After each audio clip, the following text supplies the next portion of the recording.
सुप्रभात बच्चों, आप सब मुझे पहचानते होंगे। मैं बागडोगरा सिस्टर निवेदिता की हिंदी शिक्षिका आप लोगों की रूमा मिस हूँ।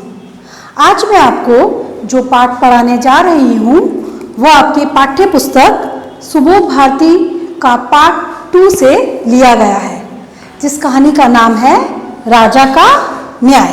ठीक है, कहानी का नाम क्या है बच्चों? राजा का न्याय।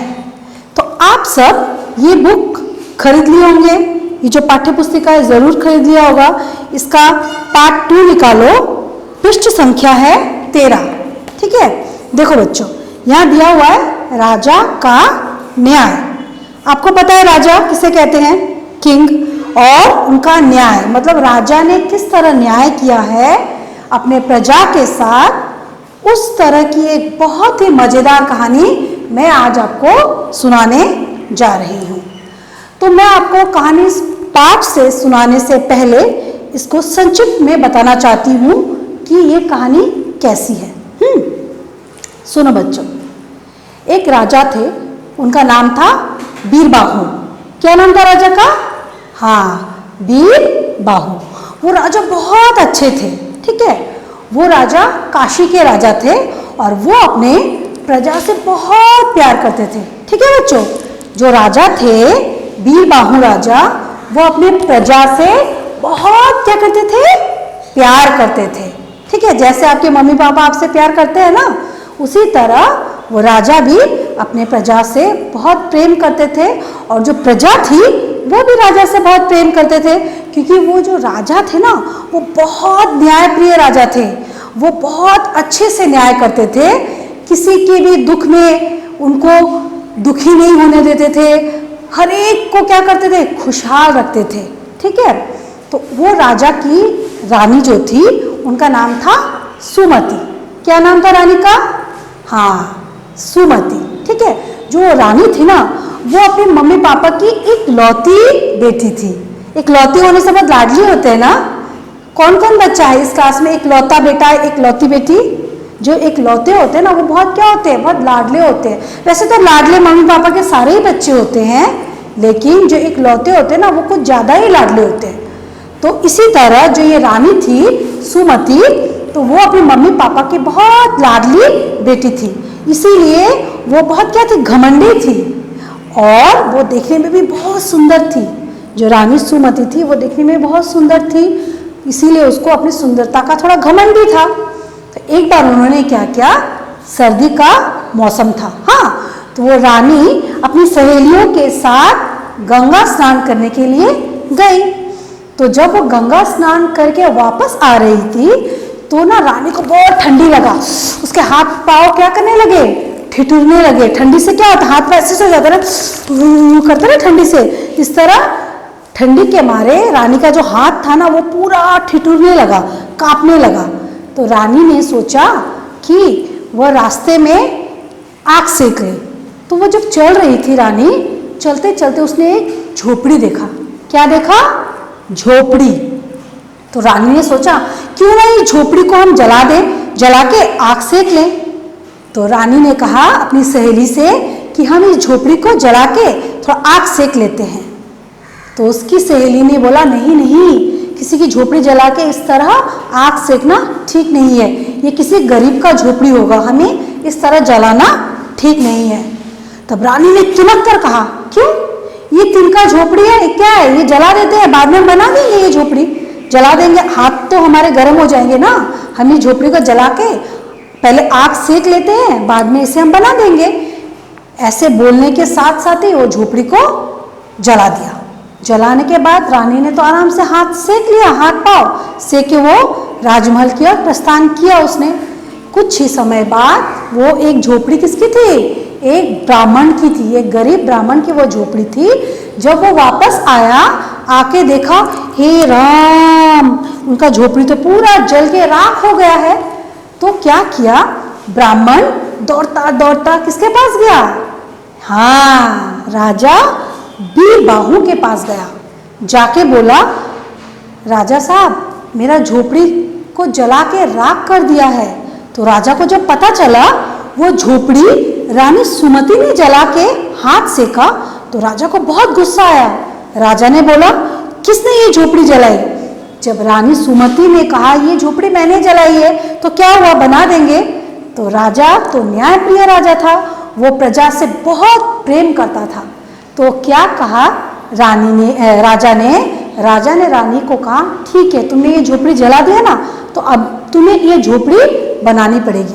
तुम ही ये झोपड़ी को बनाओगे, बना के फिर तुम राजमहल में प्रवेश करोगे। तो राजा ने अपनी रानी को निकाल दिया। रानी भी चली गई। जाके उसने क्या किया, पश्चाताप के लिए उसने जी जान से मेहनत की। मेहनत करके उसने वो झोपड़ी बनाई। कुछ पैसे से उसने झोपड़ी बनाई और कुछ पैसे अपने खाने पीने के लिए रखती थी। इस तरह उसने 1 साल के अंदर वो झोपड़ी बना दी। बनाने के बाद राजा ने क्या किया, जब देखा कि रानी ने मेहनत से ब्राह्मण के लिए झोपड़ी बना दी, तो राजा ने भी रानी सुमति को अपने घर में वापस लेके आ गए। ठीक है, राजमहल में वापस लेके आ गए रानी को। तो आपको पता चला ना ये कहानी कैसी है? तो मैंने सुनाई ना संक्षिप्त में ये कहानी, तो मैं आपको पाठ से ये कहानी पढ़ के भी सुनाऊंगी।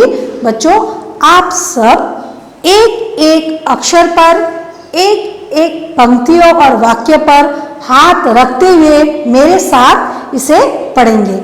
मैं जोर जोर से पढ़ूंगी और आप अपने घर में भी बैठकर जोर जोर से हर लाइन पर हाथ रखते हुए पढ़ते जाएंगे। ठीक है बच्चों, इससे क्या होगा, आपको अच्छे से ये पाठ का क्या होगा, हर स्पेलिंग याद होगा, बोलने का जो वोकैबुलरी है वो भी आपका क्लियर होगा और आपको अच्छे से रीडिंग पढ़ना भी आ जाएगा। ठीक है बच्चों, चलो, इस कहानी से हमें एक शिक्षा भी मिलती है, मैं अंत में बताऊंगी। ठीक है, क्या शिक्षा मिलती है। तो पाठ 2, राजा का न्याय। सब बच्चे ऐसे अपने बुक को खोलो, टेबल में रखो। शुरू करती हूं मैं पाठ। हाँ, पुराने जमाने की बात है, काशी में बीरबाहु नामक एक राजा राज्य करता था। मैंने बता दिया, एक राजा का नाम क्या था, बीरबाहु, काशी में रहते थे। मैंने तो कहानी बता दिया है, बस आप हाथ दो और मैं पढ़ती रहूंगी और जो भी हार्ड वर्ड्स है मैं आपको यहाँ पर बोर्ड में लिखूंगी, आप साथ साथ इसके शब्द और अर्थ लिखते रहना मेरे साथ साथ। ठीक है। वह अपनी प्रजा को बहुत प्यार करता था, उसके न्याय की चारों तरफ धूम थी।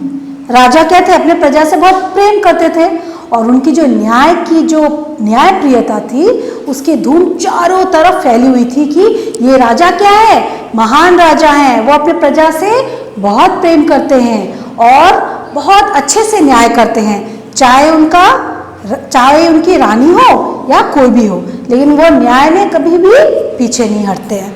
ठीक है। बीरबाहु की रानी का नाम सुमति था। वह बहुत सुंदर थी, अपने माता पिता की इकलौती। अच्छा, इकलौती मतलब साथ शब्दार्थ लिखो बच्चों। शब्दार्थ नंबर 1। सबसे पहले मैंने क्या बोला, इकलौती। इकलौती मतलब अकेली, इकलौती। जोर से बोलो, कैसे पढ़ना है देखो, इकलौती। अलग अलग करके पढ़ो तो आपका उच्चारण क्या हो जाएगा, ठीक हो जाएगा। हाँ, इकलौती मतलब अकेली, आ कमे की मात्रा के ली, अकेली। वो क्या थी, इकलौती बेटी थी अपने माता पिता की। हाँ, कौन, रानी सुमति। ठीक है। फिर क्या हुआ, इकलौती पुत्री होने के कारण अधिक लाड़ प्यार ने उसे घमंडी बना दिया था। ठीक है, वो बहुत घमंडी भी थी। सर्दी के दिन थे। एक दिन रानी अपनी सखियों के साथ गंगा स्नान करने गई। कड़ाके की सर्दी पड़ रही थी।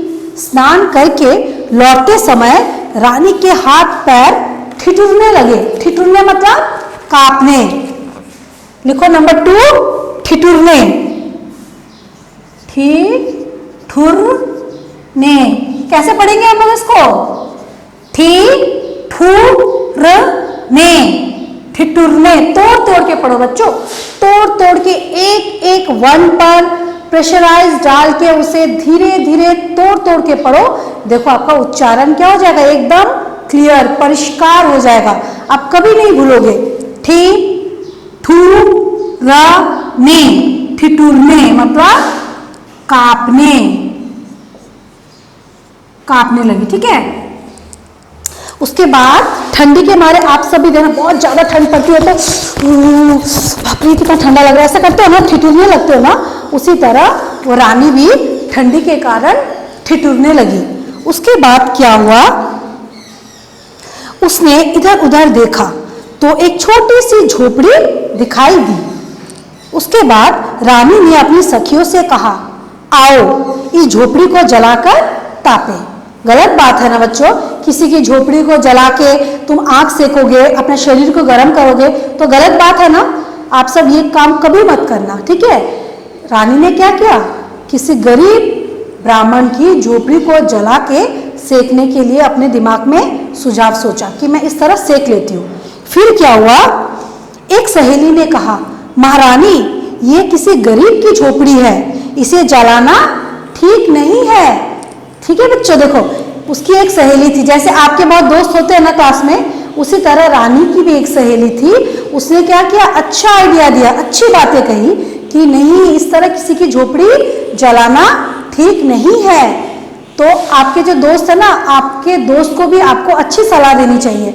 जब कोई दोस्त गलत काम करता है तो बच्चों ध्यान रखो कि आप उसे मना करो, नहीं क्लास में चीटिंग मत करो, चीटिंग करना बुरी बात है, किसी को मारना बुरी बात है। इस तरह आप भी अपने दोस्तों को बताओ, जिस तरह रानी की सहेली ने रानी को बताया ना, उसी तरह आपको भी अपने दोस्तों को बताना चाहिए। ठीक है, सही बात।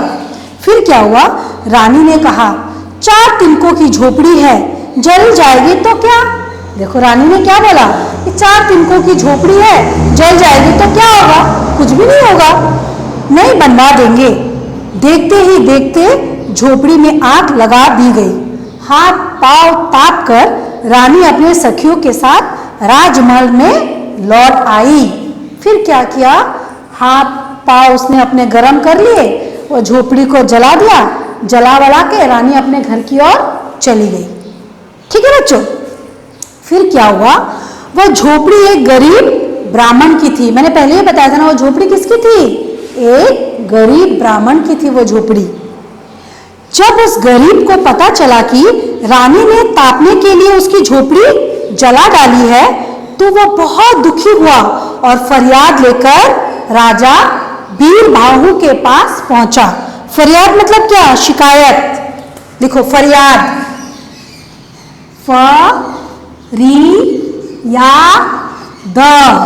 फरियाद, शिकायत। ठीक है बच्चों, फरियाद मतलब क्या है, शिकायत भरा निवेदन। फरियाद, शिकायत भरा निवेदन मतलब वो राजा के पास न्याय मांगने के लिए गया। शिकायत भरा निवेदन लेके वह राजा के पास गया। कौन गया, ब्राह्मण गया। ठीक है, किसके पास गया, हाँ वीरबाहु राजा के पास गया। फिर क्या हुआ, वह झोपड़ी एक गरीब ब्राह्मण की थी। जब उस गरीब को पता चला कि रानी ने तापने के लिए उसकी झोपड़ी जला डाली है तो वह बहुत दुखी हुआ और फरियाद लेकर राजा बीरबाहु के पास पहुंचा। राजा को यह जानकर बहुत दुख हुआ कि महारानी सुमिति ने एक गरीब ब्राह्मण की झोपड़ी जला दी। बहुत खराब काम किया रानी सुमति ने। फिर क्या हुआ, राजा ने महारानी को बुलाया और कहा, तुमने ये क्या किया। क्या बोला, राजा ने अपनी रानी से कहा, तुमने ये क्या किया, एक गरीब की झोपड़ी जला डाली, क्या तुम्हें ये शोभा देता है। देखो प्रश्न चिन्ह है ना बेटा, देखो जब प्रश्न चिन्ह होता है तो आपको किस तरह के सवाल करने हैं। जैसे हम प्रश्न पूछते हैं ना, जैसे राजा अपनी रानी से प्रश्न पूछ रहा है ना, तो उसी एक्सप्रेशन में आपको भी बोलना है, क्या किया तुमने, ये गरीब की झोपड़ी जला डाली, ये तुमने अच्छा नहीं किया। इस तरह के प्रश्न किए। किसने, राजा बीरबाहु ने। किससे किए, रानी सुमति से। ठीक है बच्चों, रानी सुमति ने तुनक कर जवाब दिया, 4 तिनकों की झोपड़ी के लिए इतना तूफान, जला दी तो क्या हुआ, नहीं बनवा दूंगी। देखो रानी ने कैसे बोला, तुनक कर मतलब क्रोध करके। ये लिखो तुनक कर, देखो स्पेलिंग देखो, तू न क र, तुनक्कर। कैसे बोला, तुनक्कर। ठीक है, इसका मतलब क्या है, तुनक्कर का मतलब क्रोध करके। कैसे बोला? क्रोध, गुस्से में आके रानी ने तुरंत कर जवाब दिया, फटाफट। ठीक है बेटा, कैसे पढ़ना है देखो, तू न कर, तू न कर, तोड़ तोड़ के पढ़ना है तो जल्दी से आपको याद हो जाता है। हाँ, तू न कर जवाब दिया, मतलब क्रोध करके जवाब दिया। फिर क्या किया? राजा ने शांत स्वर में कहा, रानी यह मत भूलो कि तुम राजा बीरबाहु की पत्नी हो। तुमने गरीब का घर जलाकर उसे अनाथ बना दिया है। तुम्हें इस गलती का दंड भोगना ही पड़ेगा। दंड मतलब क्या होता है?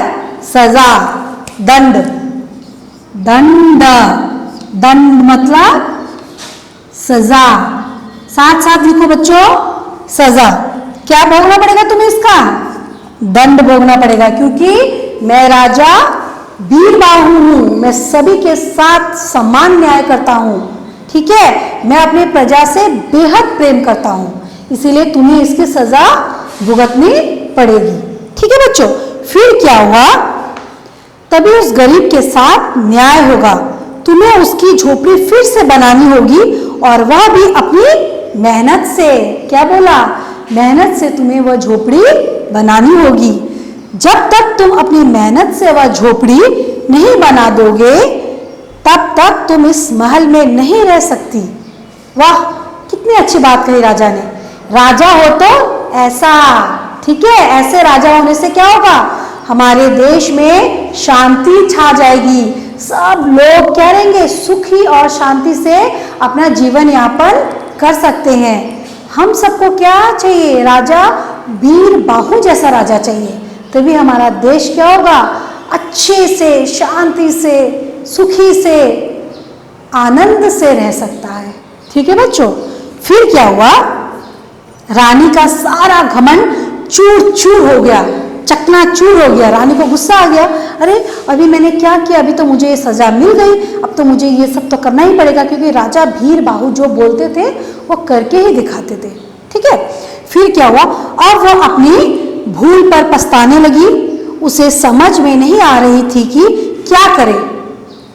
आखिर उसने कमर कसी और जंगल में से लकड़ियां बिन बिन कर बेचने लगी।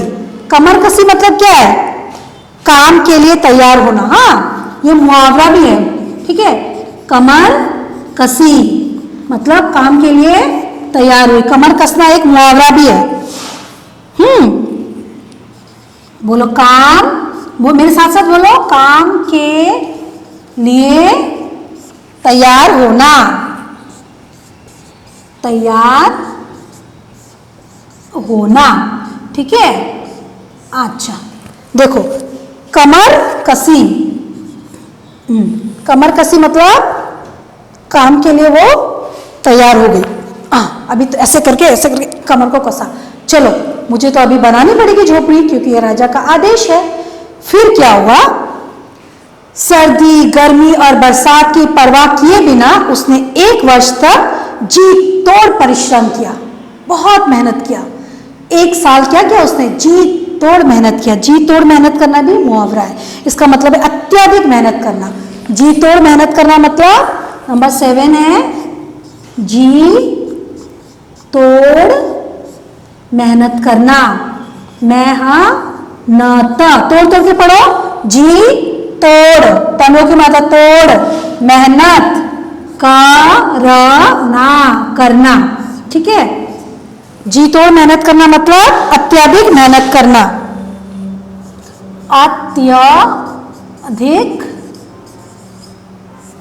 अत्यधिक मेहनत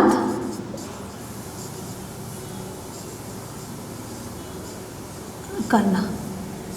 समझ आया? जी तोड़ मेहनत करना मतलब अत्यधिक मेहनत करना। फिर क्या हुआ? जो पैसे मिलते उनमें से आधे पैसे बचाती और आधे में अपना खर्चा चलाती। क्या हुआ? जब वो मेहनत करने लगी तो जो पैसा वो कमाती थी, कुछ पैसों से वो झोपड़ी बनाने में लगी रहती थी और कुछ पैसे से वो अपना पेट भरती। मतलब खाना भी तो पड़ेगा ना रानी को, क्योंकि राजा ने तो निकाल दिया। तो कुछ पैसे से वह घर चलाती और कुछ पैसे से वह घर बनाती।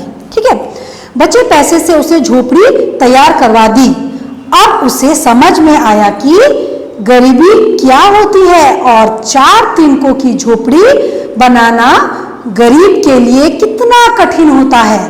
उसने गरीब ब्राह्मण से क्षमा मांगी कि मुझे आप माफ कर दो, ब्राह्मण जी आप मुझे माफ कर दो कि मैंने आपकी झोपड़ी जलाकर राख कर दी। फिर क्या हुआ, अब रानी का मन सरल हो गया था। महाराज बीरबाहु महारानी के परिश्रम और पश्चाताप को देखकर प्रसन्न हुए और वह महारानी को आदर सहित महल में ले आए। समझ आया ना बच्चों आपको ये कहानी? कितनी मजेदार कहानी थी ना। राजा का कितना अच्छा न्याय था। इस राजा ने किस तरह से रानी को सजा दिया और रानी को क्या हुआ, उसको शिक्षा भी मिली ना कि हमें किसी तरह गरीब ब्राह्मण या गरीब लोगों का, श्रमिक या किसान की, किसी गरीब लोगों की झोपड़ी इस तरह नहीं जलानी चाहिए, क्योंकि गरीब को भी बहुत मेहनत होता है ना अपना झोपड़ी बनाने के लिए, पैसे कमाने के लिए, घर परिवार को चलाने के लिए ना। इस तरह राजा ने क्या किया, अपने प्रजा का ख्याल रखते हुए उन्होंने अपनी रानी को भी नहीं छोड़ा। इसलिए राजा क्या हो गए, ये जो राजा है वो जिंदाबाद है, वो बहुत महान है, वो न्यायप्रिय राजा है। तो ये राजा का जो न्याय था वो क्या था, महान, सर्वोपरि, बहुत अच्छे वो न्याय करते थे वो राजा। तो बच्चों आपको ये कहानी से क्या शिक्षा मिली, मुझे बताओ तो। कोई बता सकता है इस कहानी से आपको क्या शिक्षा मिली? हाँ, मैं बताती हूँ। इस कहानी से हमें ये शिक्षा मिली कि हमें कभी भी गरीबों को दुख नहीं देना चाहिए, गरीब धनी में हमें भेदभाव नहीं करना चाहिए। हमारा समाज क्या है, धर्मनिरपेक्ष समाज है। हमें हर तरह के लोगों के साथ सही बर्ताव करना चाहिए, सब तरह के लोगों के साथ मिलकर रहना चाहिए और हमें सभी से प्रेम और स्नेह से सबके साथ व्यवहार करना चाहिए। ठीक है, ऊंच नीच, अमीर गरीब की भेद भावना को दूर करके हमें सही रास्ते पर चलना चाहिए।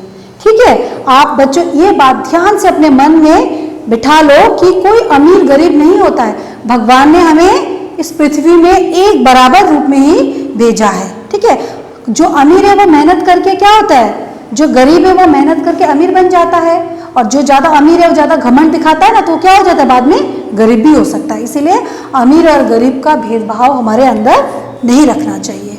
ठीक है बच्चों, धन्यवाद।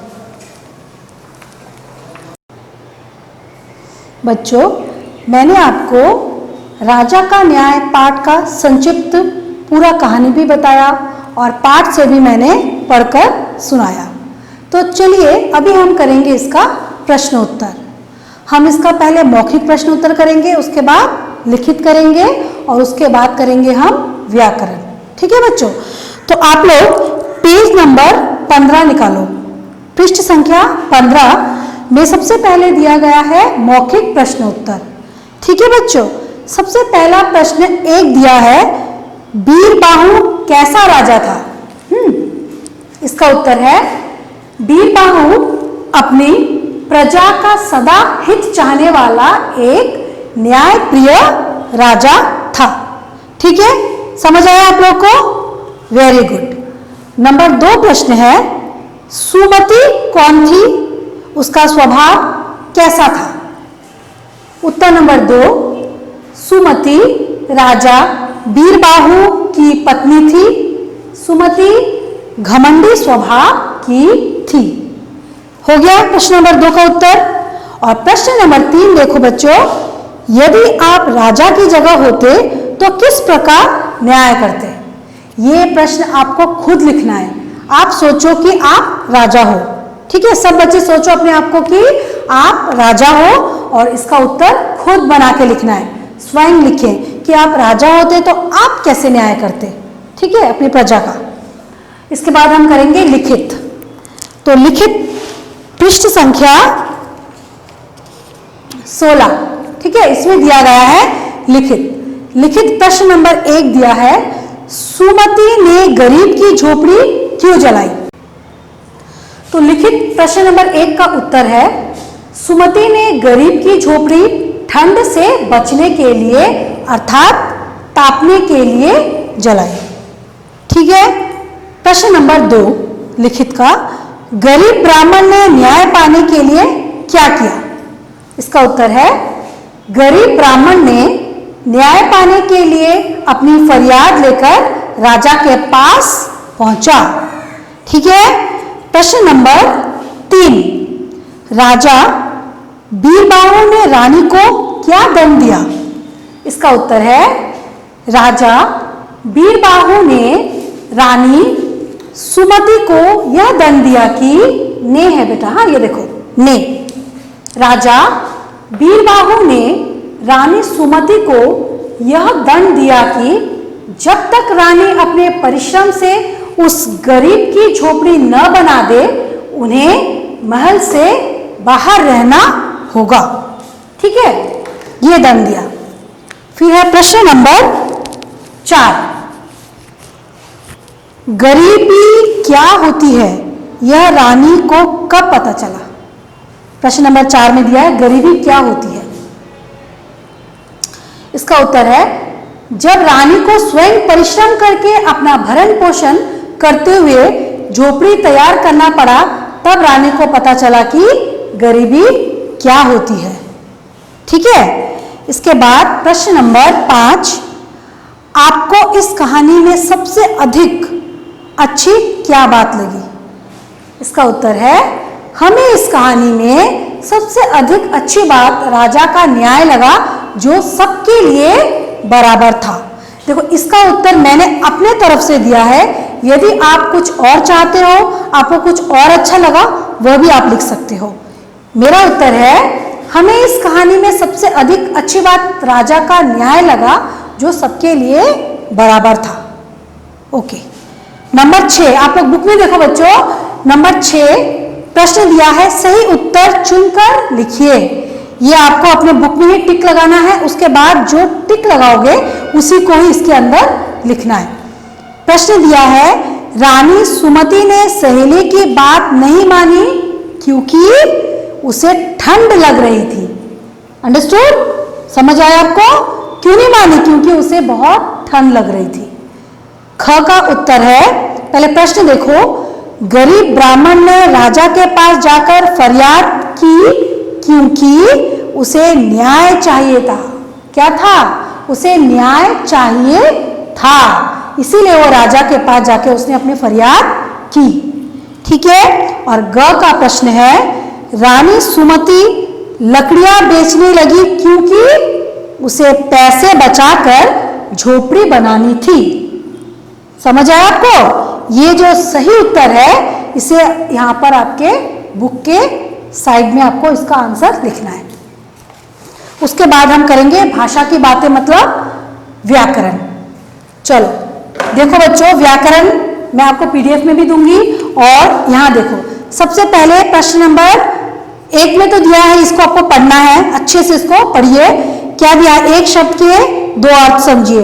दंड का एक मतलब होता है सजा, और एक का क्या मतलब होता है? दंड मतलब डंडा। जो डंडा मारते हैं ना हम आपको, उसे क्या बोलते हैं? दंड। और एक होता है सजा, सजा मतलब पनिशमेंट। नंबर 2 का प्रश्न है, दिए गए शब्दों के लिंग बदल कर लिखिए। कितने बार आप लोगों ने क्लास यूकेजी में भी पढ़ा है, 1 में भी पढ़ा है, 2 और 3 में भी पढ़ा है, अभी आप क्लास 4 में आ गए हो, आपको पता है ना सबको लिंग बदलना कैसे होता है? क्या है लिंग बदलो? तो इसका दिया है, राजा का क्या होगा? राजा का रानी। ये देखो, ये है लिंग बदलो। आप सब इंटेलिजेंट बच्चे हो, मुझे पता है, मेरे क्लास के सारे बच्चे क्या है? बहुत होशियार है, लिंग बदलना सबको आता है। राजा का क्या है? रानी। ठीक है। उसके बाद दिया गया है इकलौती, दिया गया है, आपको लेफ्ट साइड में लिखना है इकलौता। क्या लिखना है? इकलौता। ठीक है। उसके बाद दिया है सखा का क्या होगा? सखी। ये तो और इजी है, पढ़ोगे तो सब इजी लगेगा आपको। हाँ। उसके बाद दिया है महाराज, महारानी। महाराज का क्या होगा? महारानी। ये भी बहुत सहज है। फिर ब्राह्मणी दिया हुआ है ना, ब्राह्मणी का क्या होगा? ब्राह्मण। क्या होगा? ब्राह्मण। ब्राह्मण जो पूजा पाठ भी करते हैं। ठीक है, ब्राह्मण। उसके बाद दिया है पति पत्नी, वेरी इजी। पति का क्या है? पत्नी, बहुत सहज है, ठीक है। उसके बाद नंबर 3 ये था, नंबर 2 अभी हम करेंगे नंबर 3। इसमें दिया है वचन बदल कर लिखिए। पता है आपको वचन बदल क्या होता है? वचन बदलना, वचन एक वचन और क्या होता है? बहुवचन। आपको वचन बदल के लिखना है, रानी रानिया, सखा सखी सखिया, झोपड़ी झोपड़िया, सहेली सहेलिया, महारानी महारानिया, पत्नी पत्नियां। मैं लिख के दूं क्या आपको? ना आप खुद लिखने की कोशिश करोगे? आपको खुद लिखना है, कोशिश करना है, हमें खुद लिखना है। ओनली खाली बोर्ड से देख देख के बस कॉपी में उतार लेना है, ये अच्छी बात नहीं है। मैं चाहती हूं कि मेरे सारे बच्चे क्लास 4 के खुद स्वावलंबनी बने, मतलब आत्मनिर्भर बने, ठीक है, जो खुद लिखने की कोशिश करें। गलत होगा तो आप अपने पीडीएफ में देख के उसको सही कर लो। फिर मैं बता रही हूँ, रानी रानिया, सखी सखिया, झोपड़ी झोपड़िया, सहेली सहेलिया, और महारानी महारानिया, और पत्नी पत्नियां, ठीक है बच्चों। उसके बाद है ख। ख में दिया गया है, ये भी वही है, क्या करना है आपको? बहुवचन में इसको बदलना है। ब्रैकेट में दिया गया है राजा, राजा का क्या होगा? राजाओं। अच्छा 3 का मैं ख बता रही हूँ, क खुद करना है, मैंने बता दिया। क्या दिया है?